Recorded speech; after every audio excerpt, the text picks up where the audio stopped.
नमस्कार दोस्तों, मैं विनोद श्रीवास्तव आप सभी का स्वागत करता हूं एसएसजी गुरुकुल के इस ऑनलाइन प्लेटफॉर्म।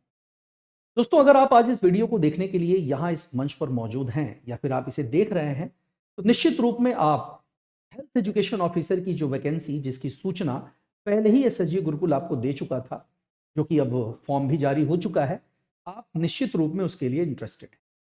और या तो आपने वो फॉर्म भर लिया है या फिर अब आप उसे भर ही लेने वाले हैं। और अगर सचमुच आप इसके लिए तैयार हैं दोस्तों, क्योंकि इसके लिए सिर्फ आपसे मास्टर्स डिग्री की अपेक्षा की गई है, तो अगर आप किसी भी विषय में मास्टर्स हैं, पोस्ट ग्रेजुएट की डिग्री है आपके पास, तो आप एलिजिबल हो जाते हैं इस फॉर्म को भरने के। दोस्तों, इस फॉर्म को भरने की अंतिम तिथि सिर्फ 22 जनवरी है, तो इसका मतलब है कि अब आपके पास बहुत सीमित समय या फिर मैं कहूं तो आपके पास कुछ ही घंटे बचे हैं। दोस्तों, सोशल मीडिया पर आज सोशल मीडिया की बात करें, यूट्यूब पर बात करें, तो अलग अलग प्लेटफॉर्म्स पर इस परीक्षा के लिए निर्धारित सिलेबस की बातें हो रही हैं और उसको लेकर के छात्रों में भ्रम की स्थिति बनी हुई। लेकिन जैसा कि एसएसजी गुरुकुल हमेशा जाना जाता है अपने उस स्ट्रेटजी के लिए, उस सुनियोजित रणनीति के लिए जो छात्रों को उनकी मंजिल तक न केवल पहुंचाता है, बल्कि हम आपके इस सफर में हमेशा आपके साथ होते हैं।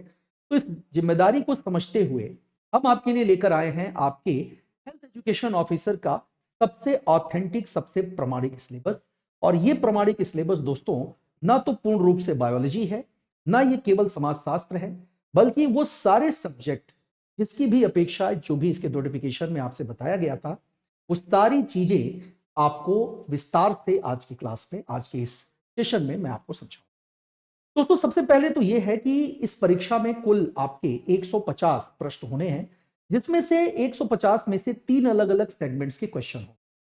आप सामने देख पा रहे होंगे स्क्रीन पर कि पहले तो 50 प्रश्न आपके जो हैं वो सीधे सीधे उत्तर प्रदेश से है। और उत्तर प्रदेश के अगर जो प्रश्न पूछे जा रहे हैं, तो उत्तर प्रदेश की संस्कृति, उत्तर प्रदेश का इतिहास, उत्तर प्रदेश का भूगोल, उत्तर प्रदेश की अर्थव्यवस्था, उत्तर प्रदेश की राजनीतिक व्यवस्था, इन सारी चीजों पर आपसे विस्तार से जानकारी की अपेक्षा की जाएगी।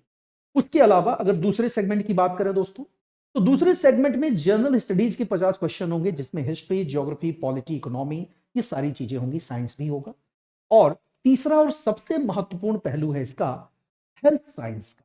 यहां मैं ये जरूर कहना चाहूंगा कि हेल्थ साइंस का मतलब यहां पर सिर्फ बायोलॉजी से नहीं है, बल्कि हेल्थ साइंस का एग्जैक्ट मीनिंग क्या है और कहां कहां से इसके डायमेंशंस एक्सपैंड करते हैं, कहां कहां से आपसे प्रश्न पूछे जा सकते हैं, ये सारी बातें मैं आगे आपको समझाना चाहूंगा। 150 क्वेश्चन आपके इस पेपर में होंगे, टोटल 300 अंकों के होंगे। नेगेटिव मार्किंग दोस्तों लागू होगी और आपको समय मिलेगा 2 घंटे, यानी कि 120 मिनट। यानी इस परीक्षा में एक्यूरेसी और प्रैक्टिस का भी रोल बहुत इंपॉर्टेंट। आइए समझते हैं इसके सिलेबस को थोड़ा विस्तार से। दोस्तों, सबसे पहली चीज जो यहां पूछी जा रही है वो मानव स्वास्थ्य की बात है। स्वास्थ्य क्या सिर्फ बीमार न होने की स्थिति होती है? हमें यह समझना है कि कोई भी ऐसी स्थिति, चाहे वो शारीरिक हो, मानसिक हो या सांवेगिक हो, ऐसी कोई भी अस्थिरता ये स्वास्थ्य के खराब होने का संकेत होता है। ऐसी कोई भी परिस्थिति जो आपको असहज महसूस करे, जैसे हम रोगों की बात करते हैं दोस्तों, तो रोग में हम कहते हैं डिजीज, ये शब्द हम लोग यूज करते हैं। तो अगर आप इसका संधि विच्छेद कर दीजिए तो आपको साफ साफ नजर आएगा डिस इज। डिस इज मतलब असहज। तो ऐसी कोई भी स्थिति जो आपको असहज करती हो, चाहे शारीरिक हो, चाहे मानसिक हो या भावनात्मक ही क्यों ना हो, हर स्तर पर ऐसी किसी भी परिस्थिति को हम रोग की श्रेणी में रख सकते हैं। तो स्वास्थ्य किन किन चीजों पर निर्भर करता है, सबसे पहले चीज आपसे ये पूछी, और उसके बाद बातें होंगी दोस्तों भारत में मौजूद विभिन्न स्वास्थ्य कार्यक्रमों के बारे में। विभिन्न स्वास्थ्य कार्यक्रमों में, चाहे वो नेशनल हेल्थ मिशन हो, नेशनल रूरल हेल्थ मिशन हो, आरसीएच हो, पीएमएसएसवाई हो, एनएचआईएस हो, या कोविड-19 के बाद जो मनोस्थिति में गिरावट आई है, जिस तरह की मेंटल प्रॉब्लम्स लोगों के सामने क्रिएट हो गई हैं, जिस तरह से लोग आइसोलेशन का शिकार रहे हैं लंबे समय तक, ऐसे में जो मानसिक अवसाद की स्थिति लोगों में बन रही है, वो भी इसका एक महत्वपूर्ण पहलू हो सकता है। साथ साथ यहां पर हम लोग बात करेंगे दोस्तों स्वास्थ्य सेवाएं प्रोवाइड करने वाले संगठनों की संरचनाओं के बारे में, जहां पर आपसे एएसटी, पीएससी, सीएनसी और जिला अस्पतालों के संगठन के बारे में भी सवाल पूछे जाने हैं। स्वास्थ्य संस्थाओं की बात करेंगे दोस्तों, जो राष्ट्रीय और अंतर्राष्ट्रीय दोनों स्तरों पर काम करती हैं। तो दोनों स्तरों पर काम करने वाले ऐसे संगठनों से भी प्रश्न पूछे जाएंगे, जैसा कि आपके सामने दिख भी रहा होगा। जिसमें अंतर्राष्ट्रीय स्तर पर WHO, यूनिसेफ, UNFPA, UNDPA, विश्व बैंक यानी जिसे आप IBRD भी बोलते हो, FAO, Food and Agricultural Organisation, PANDIA, European आयोग, यूरोपियन कमीशन, रेड क्रॉस, अमेरिकी सहायता, UNESCO, Colombo Plan, ILO, CARE आदि। अगर इन सब की बात करें तो ये सब अंतर्राष्ट्रीय संस्था। भारत के बारे में बात करेंगे दोस्तों तो इंडियन रेड क्रॉस सोसाइटी है, Indian council for child welfare है, family planning association of India है, या फिर सिप्सा जैसे कार्यक्रम हो सकते हैं जो परिवार नियोजन से भी जुड़े हुए हैं, उनकी भी बातें यहां पर की जाएंगी। आगे बढ़ने पर हम लोगों को प्राथमिक सहायता और रेफरल की बात की जाती है कि प्राथमिक सहायता में प्राथमिक उपचार किन तरीकों से दिया जाना चाहिए, कौन कौन से इसके प्रमाणित तरीके हैं, रेफरल सेवाएं कहां हैं, कौन प्रोवाइड करता है, इसके बारे में भी आपसे प्रश्न पूछा जाता है। आगे बढ़ने पर हमें जनसंख्या नीति यानी पॉपुलेशन हेल्थ नजर। तो जनसंख्या नीति दोस्तों याद रखना है कि यहां पर बहुत सारी चीजें, चाहे वो चाइल्ड मोर्टेलिटी रेट की बात करें, CMR की बात करें, पॉपुलेशन ग्रोथ की बात करें, मदर मोर्टेलिटी रेट की बात करें, इनके कारणों को तलाशने और खंगालने की कोशिशें ही हमें यहां पर करनी है। आगे बढ़ने पर परिवार कल्याण और परिवार नियोजन की बात, जैसा मैंने बताया, तो यहां पर सिप्सा जैसे संगठनों की बात होगी, कॉन्ट्रासेप्टिव तरीकों की बात होगी, परिवार नियोजन के उपाय क्या है, परिवार नियोजन का प्रतीक क्या है। परिवार नियोजन का प्रतीक जिसे उल्टा लाल त्रिभुज कहते हो आप, जिसे फ्रैंक बिल्डर ने डिजाइन किया था, और सिप्सा जैसे संगठन जिसे state innovative of family planning services agency बोला जाता है, इस तरह के संगठनों की संरचना और उसके कार्य प्रणाली से जुड़े प्रश्न भी आपसे पूछे जाए। उसके बाद दोस्तों स्वास्थ्य के लिए पोषण की आवश्यकता, ध्यान रखना है कि पोषण सबसे इंपॉर्टेंट है। आहार और पोषण ध्यान रखें, ये सबसे अहम पहलू है आपकी इस तैयारी का, क्योंकि अगर बात करें दोस्तों पोषण की, तो पोषण की कमी न केवल हमारे शरीर में आवश्यक पोषक तत्वों की कमी का कारण बनता है, बल्कि ये हमें बीमार भी कर देता है, हमारी कार्यप्रणाली अंगों की वो बिगड़ जाती है, और हमें बेहतर प्रदर्शन करने के लिए जिस ऊर्जा की जरूरत होती है उसका भी लगातार ह्रास होता है। तो हमें पोषण की आवश्यकता, पोषण की कमी से होने वाली बीमारियां, इन दोनों के बीच के आपसी संबंधों को भी अच्छी तरह से समझना। खाद्य पदार्थों का पोषण के आधार पर वर्गीकरण किसमें किसमें होता है, चाहे प्रोटीन, कार्बोहाइड्रेट, इसके अलावा वसा, रुक्षांश जिसे आप फाइबर बोलते हो, ये सब कुछ हमें यहां पर समझना होगा। साथ साथ अलग अलग आयु वर्ग के लोगों की पोषण आवश्यकताओं पर अगर बात करें दोस्तों, तो वो भी आपको पता है कि वो अलग अलग। तो अगर पोषण आवश्यकताओं को ध्यान में रखते हुए हम अलग अलग आयु वर्ग में कितना प्रोटीन मिलना चाहिए, कितना कार्बोहाइड्रेट मिलना चाहिए, कितना वसा मिलना चाहिए, बॉडी मास इंडेक्स क्या है, BMI क्या है, लंबाई के आधार पर वजन क्या है उनका, या वजन के आधार पर कितनी लंबाई होनी चाहिए, ये सारी चीजें हम लोगों को इसके अंतर्गत पढ़नी होंगी। आगे बढ़ने पर विटामिन और खनिज की कमी से होने वाले रोग हैं, बच्चों में पोषण की बात कर रहे हैं हम लोग यहां पर स्पेशली, साथ साथ बच्चों के पोषण के अलावा स्वास्थ्य सेवाएं प्रोवाइड करने में मदद करने वाली जो स्वास्थ्य कार्यकर्तियां होती हैं उनके बारे में भी बात होगी, जैसे कि आप आंगनबाड़ी कार्यकर्ता, आशा बहु, ANM, ठीक है, GNM, इन सब के बारे में भी पढ़ना होता है। उसके अलावा दोस्तों मानव शरीर की संरचना और शरीर कार्य प्रणाली एवं उनके कार्य, ध्यान दीजिएगा, तो बायोलॉजी का यही वो पोर्शन है जो आपके लिए पारंपरिक हो सकता है, ट्रेडिशनल, जिसमें हम ह्यूमन फिजियोलॉजी की बात करते हैं, चाहे तंत्रिका तंत्र की बात हो, प्रजनन हो, उत्सर्जन हो, पाचन हो, श्वसन हो, ये सारे तंत्र हमें यहां पर समझने हैं, यानी कंप्लीट ह्यूमन फिजियोलॉजी हमें पता होनी चाहिए। तो सिर्फ यही वो सेगमेंट है जो पारंपरिक बायोलॉजी का हिस्सा है, ट्रेडिशनल बायोलॉजी का हिस्सा है, बाकी सारी चीजें गैर पारंपरिक। इसीलिए मैं आपसे यह कहना चाहूंगा कि दोस्तों किसी भी बहकावे में मत आइए, सिलेबस को बेहतर ढंग से समझते हुए इस परीक्षा की तैयारी के नाम पर सिर्फ जीव विज्ञान मत पढ़िए, क्योंकि यहां पर वो सारी बातें हैं जो मैं लगातार आपसे मेंशन कर। अब हाइजीनिसिटी यानी शरीर की स्वच्छता से भी जुड़े प्रश्न पूछते हैं, स्वच्छता का मतलब पूछा जाता है, स्वच्छता को लेकर के कौन कौन से कार्यक्रम चल रहे हैं, ग्रामीण स्तर पर और शहरी स्तर पर भी स्वच्छता कार्यक्रम चल रहे हैं, स्वच्छ भारत मिशन चल रहा है, उसके बारे में भी आपसे यहां पर पूछा। मानसिक स्वास्थ्य जो एक लगातार उभरती हुई गंभीर समस्या बना हुआ है, और इस सोशल मीडिया के जमाने में और इंटरनेट के माध्यम से जिस तरह से लोग अपनी जिंदगी का कीमती समय मोबाइल और स्मार्टफोन्स पर रील्स देखते हुए व्यतीत कर रहे हैं, निश्चित रूप में इसने बच्चों के विकास की प्रक्रिया में बाधा पैदा की। लोग अपने ही परिवार में डिसोसिएट हो गए हैं दोस्तों, और सामाजिक तत्वों की तरह वो विघटित होते जा रहे हैं अपने समाज। तो इसके कारण और प्रभाव क्या हो सकते हैं, इन पर भी बातें करने की जरूरत है। इसके अलावा संक्रामक रोगों के नियंत्रण और रोकथाम के लिए क्या क्या उपाय है, संक्रामक रोग क्या होते हैं, कौन कौन से तरीके होते हैं उनके फैलने के, उनके बढ़ने के, इस पर भी बातें होती हैं। सामान्य चोटों की बात करें तो सामान्य चोट और बीमारियां, कट और घाव, अब इसमें चोटों का कैसे उपचार किया जाता है, पट्टियां कैसे बांधी जानी चाहिए, कितने तरह से पट्टियां बांधी जा सकती हैं, इस तरह के भी प्रश्न आपसे यहां पर सामना करने को मिलेंगे।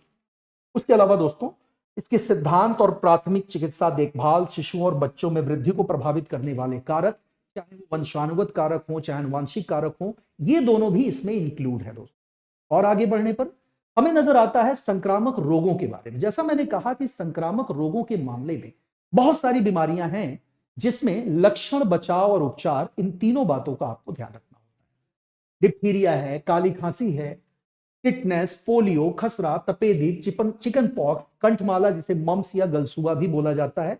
आपको पता है कि एक इंफेक्शियस डिजीज है जो बच्चों में फैलता है दोस्तों, इसका प्रसार होता है। रूबेला, आंत्र ज्वर जिसे आप टाइफाइड बोलते हैं, उसके अलावा हेपेटाइटिस जिसका फिलहाल अभी तक कोई इलाज नहीं है, कितने प्रकार का होता है।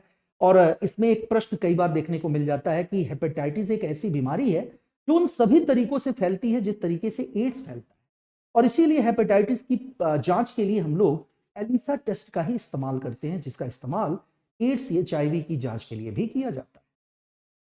साथ साथ हम लोग रेबीज, मलेरिया, डेंगू, अब रेबीज की समस्या भी गंभीर है।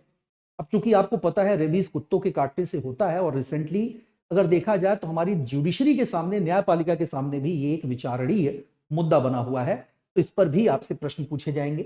कालाजार, ट्रेकोमा, नेत्र श्लेष्मा शोथ, कंजक्टिवाइटिस की बात कर रहे हैं, खुजली, eczema, STD, sexually transmitted disease या एचआईवी, एड्स, इंसेफेलाइटिस, लेप्टोस्पायरोसिस, तीव्र श्वसन संक्रमण यानी रेस्पिरेटरी इंफेक्शन की बात करते हैं, दस्त यानी कि जो आपका डिसेंट्री है, कृमि संक्रमण और कुष्ठ रोग, लेप्रोसी जैसी समस्याएं, और इसके परिणाम, इसके कारण, इसके उपचार तथा इससे संबंधित योजनाओं का भी यहां पर उल्लेख किया जाएगा।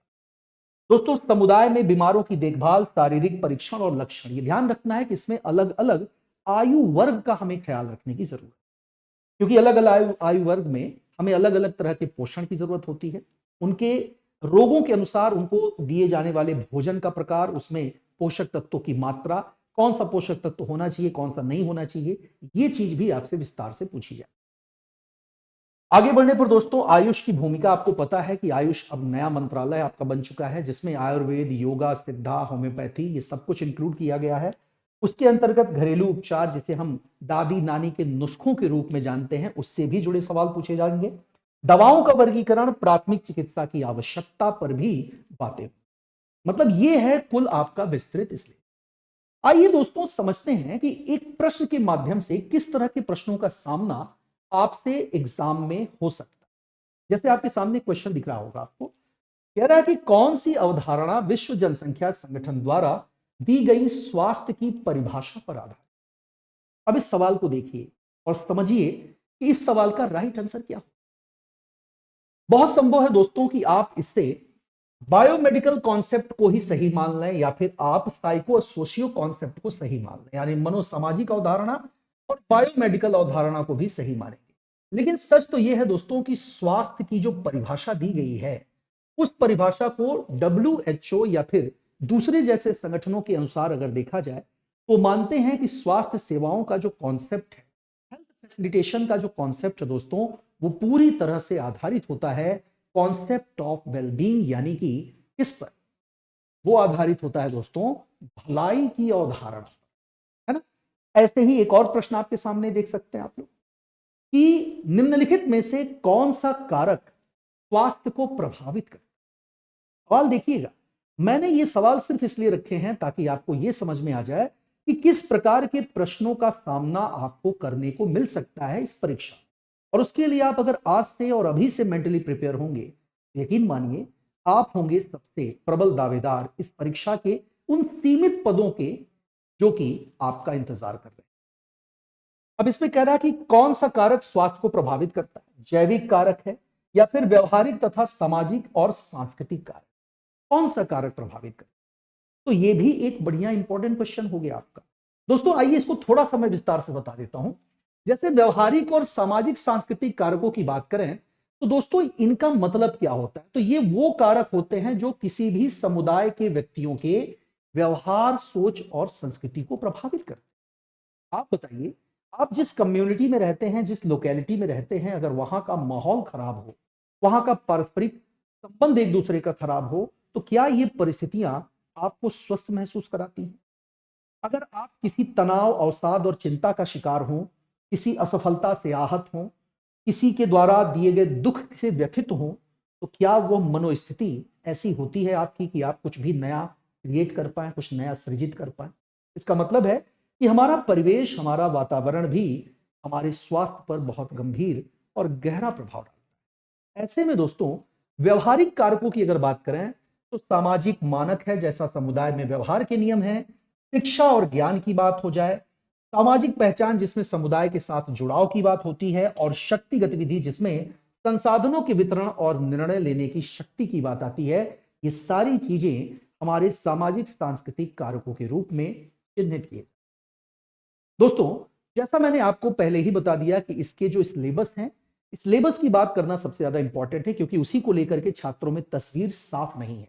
और मेरा आज आपके साथ इस छोटे से सेशन में जुड़ने का यही मकसद है कि आपके मन में तस्वीर साफ हो जाए आपके सिलेबस, आप किसी भ्रम में ना रहें, किसी तरह की गफलत में ना रहें।